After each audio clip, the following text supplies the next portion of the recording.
She went on to write in her statement, I want to know what went on so wrong with our intelligence and security systems that a band of religious fanatics was able to turn 4 U.S. passenger jets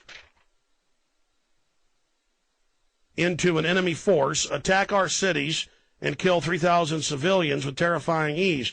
I want to know why 210-story skyscrapers collapsed in less than 2 hours and why escape and rescue options were so limited. And it went on from there. She was the co-founder of the steering committee of the group Voices for September 11th. Ms. Eckhart joined other activists in pushing for an investigative commission. She met with Obama days before she died. Obama remarks on plane crash stimulus. You can pull up the video of this on YouTube, but here's the text. President Obama, this is from the Washington Post. Well, thank you all for being here. Before I begin, I want to say a brief word.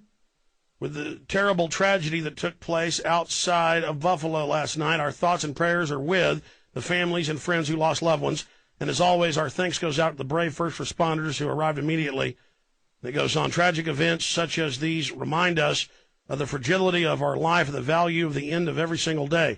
One person has stood that well, this is him babbling, so it's not me reading. One person who stood that well was Beverly Eckhart, who was on that flight and who I met with just days ago. You see, Beverly lost her husband on 9/11, became a tireless advocate for those families whose lives were forever changed on September 11th day. And of course, she knows Hillary Clinton and is a high-powered Democrat. She was. She's dead now. So there is that report right there. Very, very suspicious. If you do the actuary math on someone who lost a husband from 9/11, with someone who had just met with the president, with someone who just died in a plane crash, and the fact that she was a 9/11 truther, and it is billions to one conservatively. I want to go to Pat, Tripp, Joe, Lindsay, and others, but first let's go to Zandra in Texas. You are on the air, Zandra. And I believe I'm speaking to you. I'll thank you very much. I'm from St. Louis, Missouri, and I moved here to San Antonio. I worked for FEMA. I was a night auditor at a small hotel right outside of Tyler, and they had tornadoes in different counties, Smith County being one of them. Can you hear me? Yes, I can. Oh, okay. They came in at night, set up at the old courthouse that was vacant, and I thought everything was fine. You know, they hired me. They called me a local hire because they hired me on the spot as an auditor.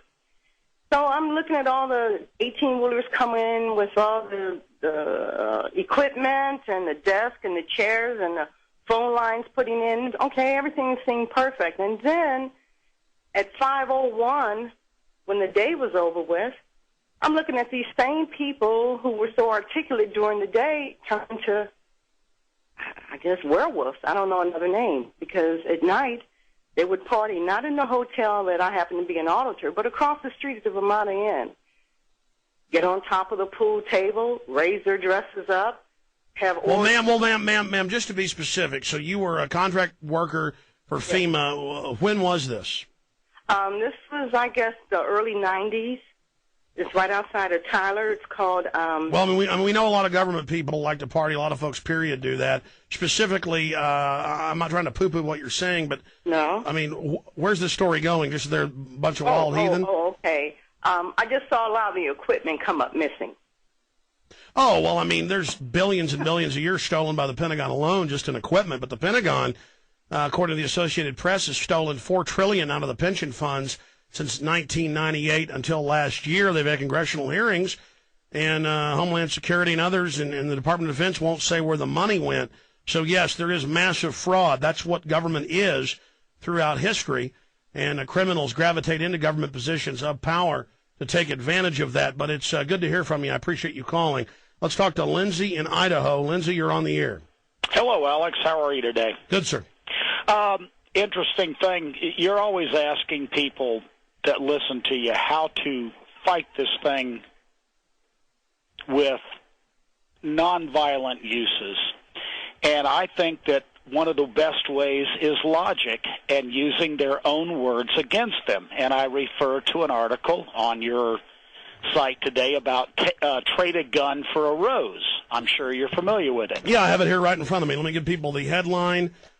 Trade a gun for a rose in South Carolina on Valentine's Day. This is done to have the news images of people handing in guns to Beautiful. to semantically train them to turn their guns in and to have the idea that guns are dirty and guns are bad. And they have the police saying this, and they have these gun buybacks everywhere.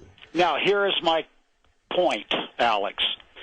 Logically speaking, if you read the article, which I'm sure most of the listeners have, it was about, quote, a handgun was worth a $100 gift card while the rifle or shotgun netted $50. Here it is. This is the key. Stay there. We'll come back to you after the break, okay? Okay, please. Put you on hold. We'll come back to Lindsay after the break.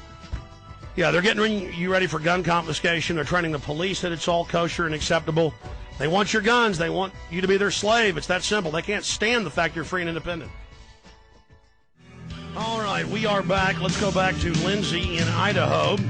He was bringing up this article, and I see these every week all over the country. They have gun buybacks, and it's normally old women whose husband has died, and they'll go turn in. I've seen cases where it's these fine carved English shotguns. They might be worth $10,000 in some cases. And they get $50, $100, a gift card. They're, it's dirty, it's bad. They'll show them the news. I'm going to get rid of it. Please, it's devilish. Get an officer's like, absolutely, I'll get rid of that evil thing for you, ma'am. And they're caught many times selling them out the back door of the police station. A lot of police have been in trouble for that. And but the women feel safe predominantly. It's mainly women with the cops with handguns on their sides. See, it's safe when government has a gun, but not when a slave has it.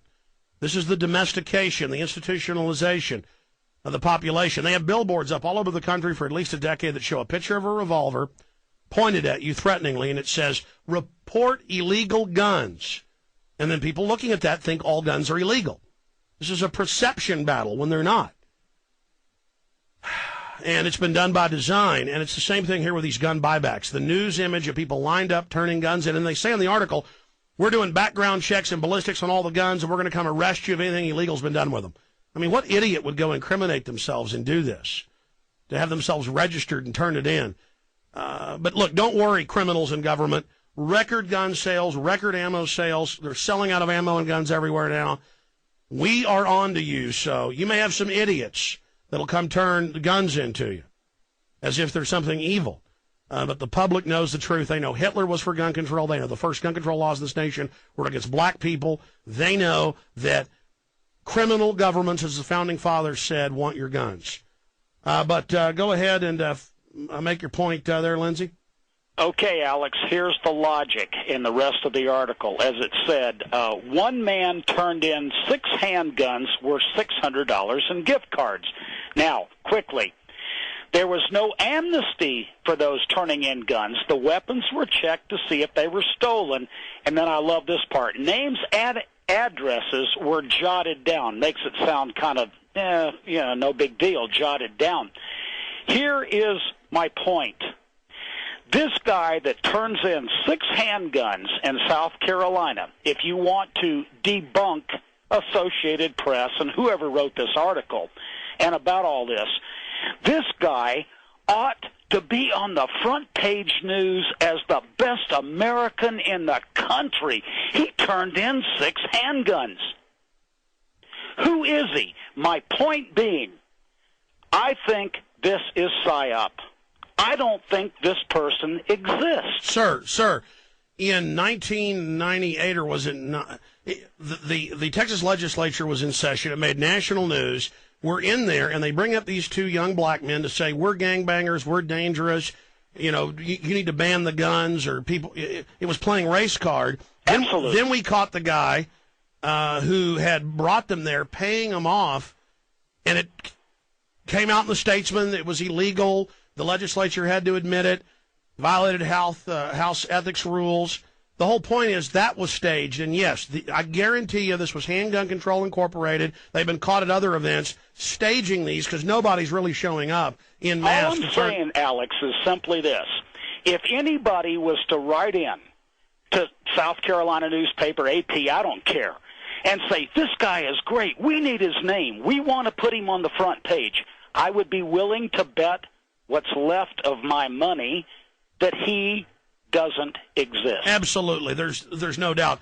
And that's meant to prime the pump with the news cameras. They have this on TV, too. So old ladies then get into the pack mentality, the herd mentality, the sheep mentality, and run down and turn their guns in. It's absolutely unbelievable. And again, AP, all I'm saying, Alex, is simply this.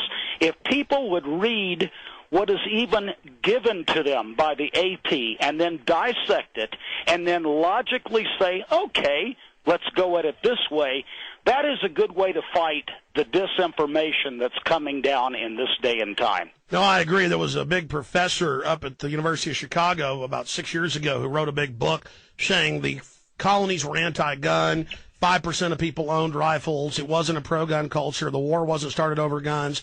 He used fake census and church records of births